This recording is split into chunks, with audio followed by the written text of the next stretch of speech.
Yo, what is going on, everyone? How are y'all doing today? Welcome to another episode of Mienfoolery. So in this episode, I thought I would bring you guys some Pokemon Showdown, and this will of course be the first of many Pokemon Showdown videos. As you can see, the battle's already gotten underway. I'm gonna just kind of commentate on this. I haven't really gotten into competitive play Pokemon. So I'm still pretty much learning the ropes, but I figured, this would be a good opportunity for me to kind of get into it. Essentially in this video, I'm just bringing 4 battles your way. These are just random Gen 7 battles. This is going to be the first one. As you can see, this was actually a pretty interesting battle right here. So right now, of course, I'm now switching out Tornadus, going out to Lycanroc. And let me just say that in the actual games, I did train Lycanroc midday form, and Lycanroc was one of my favorite new Pokemon. I love Lycanroc. I think it's awesome that we have a wolf type Pokemon finally. We get 2 of them technically because we have Lycanroc midday form and then midnight form. So yes, Lycanroc I just think is a really dope Pokemon, just a really cool concept. So I'm gonna switch out back to Leafeon, and this Shaman, it kind of gave me some issues in this battle. I just got taken out my Leafeon just now. But yeah, this was a pretty interesting battle. Honestly, I would say as the battles continued, or at least you'll see in this video, they just get more interesting. And if you couldn't already tell in the thumbnail, I have both Lycanrocs there. The Lycanroc that you see there that's not there, that's why I gave him the Where's Waldo hat, because for some reason when I went back to record over this, Lycanroc just didn't appear. I don't know why.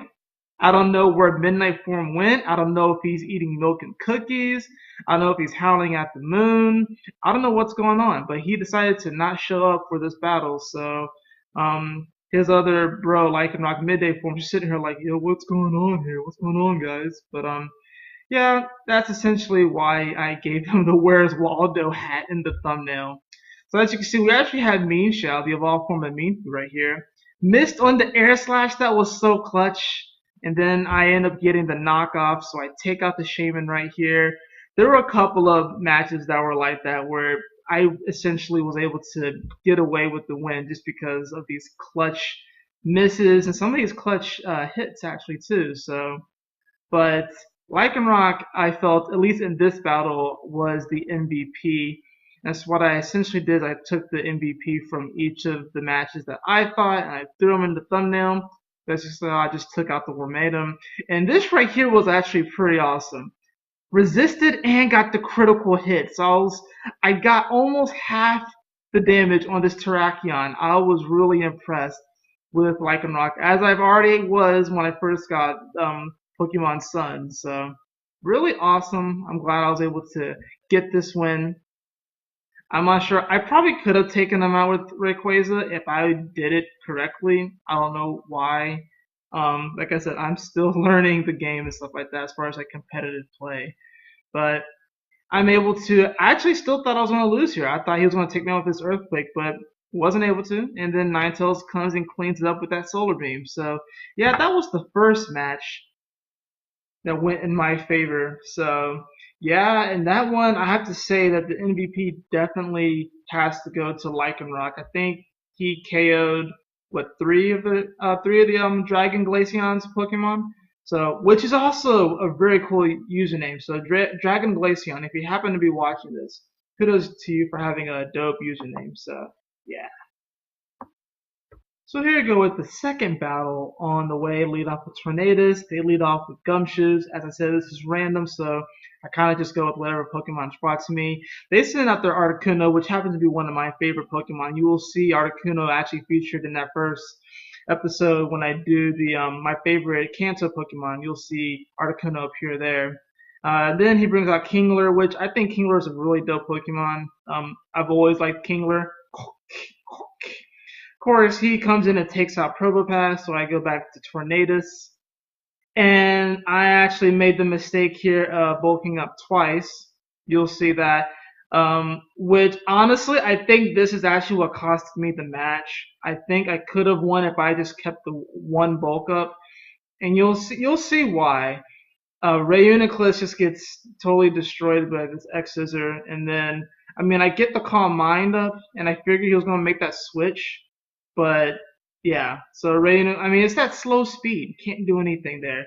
This is the match where I really just kind of got trashed, but I did actually come back in this match, and you'll see why. It was actually pretty dope, but I think if I hadn't done the double bulk up, see, I missed on the power whip. I think if I hadn't had done the double bulk up on Tornadus, I think I probably would have had a chance of winning this one. But as you can see, Ferrothorn's just taking hits from Deoxys, able to knock out the Deoxys. And here comes Articuno. And there's not really much I can do against Articuno, and he gets the confusion. I do get the paralyzed, so that's good. It's bulky taking the hit, of course, hit myself in confusion. And this is kind of where it shifts. I thought I was actually going to be able to come back and win after this. Bam, took out the Articuno. Charizard, Mega Charizard Y is awesome. Then he brings out Primarina, which is one of my favorite new Pokemon. And then, here's the thing. I get the flinch. I actually got the flinch on Primarina, which was so clutch. And I get the Focus Blast. So Charizard Y just comes in, gets half of his life taken away from him, and then takes out 3 of his Pokemon. So, and the only reason why I lose this right here is because Drapion outspeeds me. So Viper also came with the Earthquake, so I could have taken him out potentially. I don't know. Actually, Drapion still might have beaten me in this case, just probably because it's probably bulkier. So.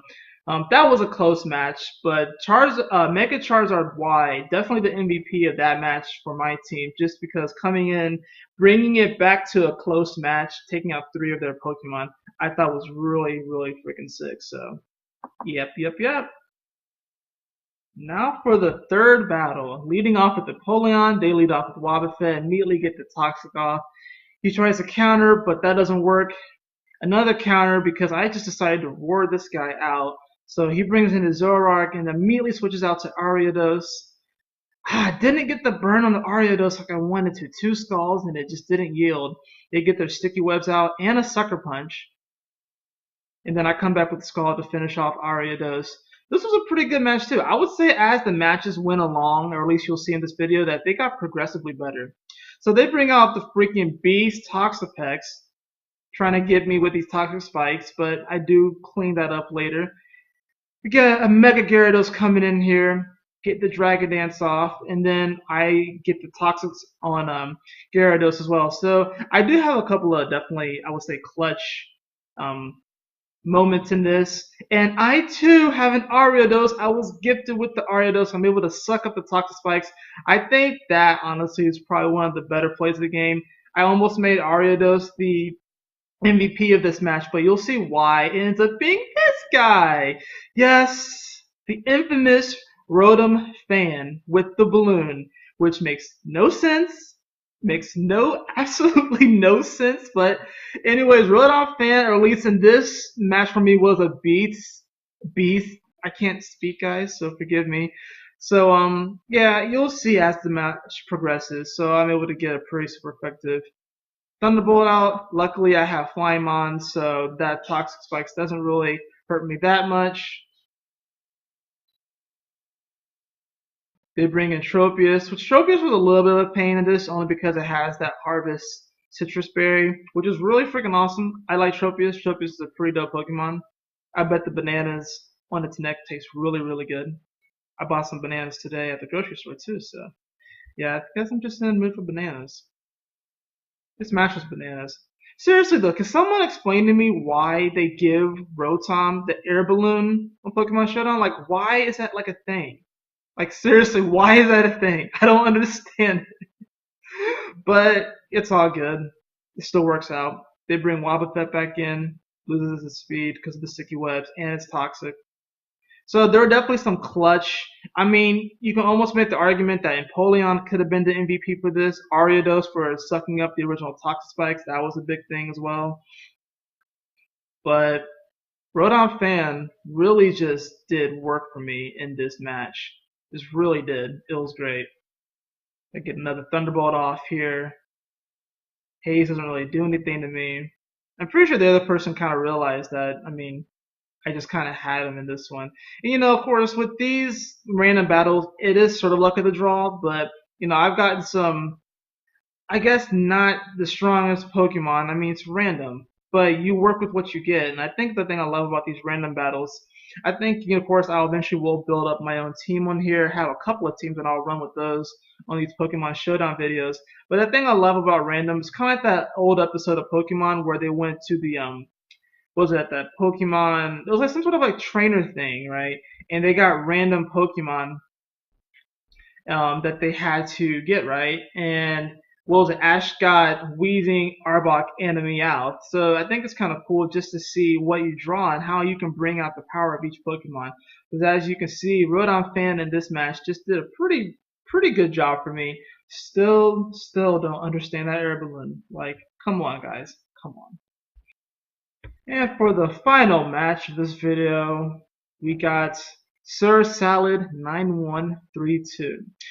So, lead off with Slowking, awesome Pokemon, talking in Pokemon Movie 2000, which is still probably my favorite movie out of all of them, to be honest. Probably because Lugia's in there, and I absolutely love Lugia. Lugia is one of my favorite Pokemon.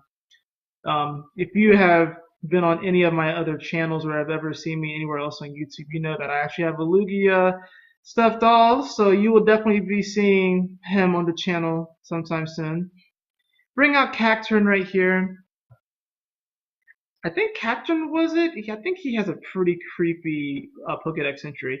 Like, he fought like Cacturn, like they'll follow people in the desert that lose their way. Man, this is messed up. I get frozen right here. This happens twice. But yeah, Cacturn, they follow people who like lose their way, and then they take them out or something like that. It's pretty creepy, man. What are you doing, Cacturn? Come on now. So yeah, Lapras takes out my Cacturn. So now I'm down to 4 Pokemon to their 5. And we get another Rodon Fan balloon. Would you know? But he's not the MVP of this match, so I do get the burn here on Exploud, which is pretty nice. Another Ice Beam, and pop goes the balloon. I Volt switch out here to my Electivire. Now, Electivire actually did do work for me. It was really a toss-up between Electivire and another Pokemon that's going to come out soon. And another freaking Frozen. Tell me how 2 of my Pokemon get frozen. Tell me how that happens. Now, Cacturn thawed out immediately, but Electivire kind of just stays like this. He's just chilling in the ice for a moment. Like, what's going on with that? He goes out to his throw. I'm still frozen, which sucks, but it is what it is. He gets the bulk up. I'm finally thawing out, and I get an Ice Punch, hoping that I can return the favor on the frozen, but I don't. So, it is what it is. Throw's going to keep getting that energy up, and then I Volt switch out here. I believe I go back to, yeah, I do go back to Rodon Fan. I'm trying to see what I get right here. Get the Air Slash, and I almost take him out, but alas, doesn't happen. That's okay. Things happen. This was a pretty interesting match, I would say. I would say between this one and the last one are probably my favorite out of, the matches that are going to be on this video. And then I go to, how do I say this? Nihiligo? I hope I said that right. Nihilego. Nihilego. That's what I'm going to say. I know I did not say it right, but Nihi and then Lego. Like Lego my ego, Anyways, I get burned. And then this Poliwrath pretty much just kind of takes me out here. So, unfortunately, Nihilego doesn't really do much in this particular match. I'm going down. So and this was actually a pretty decent comeback, I would say. If you want to consider it a comeback, I do get the super effective full switch right here. And then here comes the MVP, Audino. Now, Audino besides dodging the Focus Blast, which was awesome. Now, you'll see why I make him, or her, excuse me, why I make her the MVP of this. It's this wish, honestly. This wish helped me out quite greatly. And I was trying to make the decision of whether to keep Audino in. You'll see when I decide to either keep Audino in or if I switch out to Electivire. But I'm actually glad that I made the decision that I made because ultimately it resulted in me winning. So, I go 3-1 on these battles. No. And I don't, of course, mind uploading losses, especially when they're close, especially when a Mega Charizard Y just does work. So, they bring Lapras in, Poison, Stealth Rocks. I come back out with Electivire, and the Ice Beam almost takes me out, and then I get the Wish, so that works. Mega Audino was clutch as far as like being the support on this team. So clutch, which is why I made her the MVP ultimately. I dodge a Hydro Pump. So you see, Audino's just sitting here dancing, dodging 2 Focus Blasts and a Hydro Pump. Audino's just like, what? You ain't gonna hit me. You're not going to hit me. Sorry. You're just not gonna touch me. So I bring Electivire in. Wigglytuff gets poisoned and hits with the Stealth Rocks. And that's pretty much game. I get the Cross Chop. I survive the Hyper Voice. And that's pretty much what she wrote with the Wild Charge. So there you have it. 4 good matches of Pokemon Showdown. I hope you all enjoyed this episode, and definitely stick around. I'll bring more Pokemon Showdown to you, and of course, those lists of my top favorites. Not only that, but we're going to be bringing gym battles to you soon. I'm trying to figure out exactly how I'm going to do them. Well, I know how I'm going to do them. I'm just, I gotta actually, put it together. And then, of course, I have this fan fiction too, which I will be recording just kind of like how I'm recording right now, but I'll put some cool stuff in the background. So definitely stick around. We have a lot of awesome stuff coming your way. I can't wait to bring you guys more Pokemon-based content. This is really fun, just kind of getting back into something that's really inspired me from like a young age. I discovered Pokemon a long time ago. Of course, played the original games. And it's been real. It's been fun, and I really enjoy it. It's inspired me, and it's inspired me to kind of almost create my own, not my own like, Pokemon obviously, which I probably will do like a fake mon type thing on here as well, but kind of create my own type of like series or franchise that could in turn perhaps inspire some other young kid to create their own thing. So maybe that'll come out as, I'm not sure exactly, but it's definitely inspiring, and we'll see where that takes us. But anyways, thank you all for joining me in this episode of Mienfoolery. Y'all have a lovely day, enjoy the moment, and do everything you can, of course, to keep a smile on your face, because this world needs a lot more of that. We need people to just be happy, because we're all alive in this beautiful world. Anyways, much love, guys. See you later.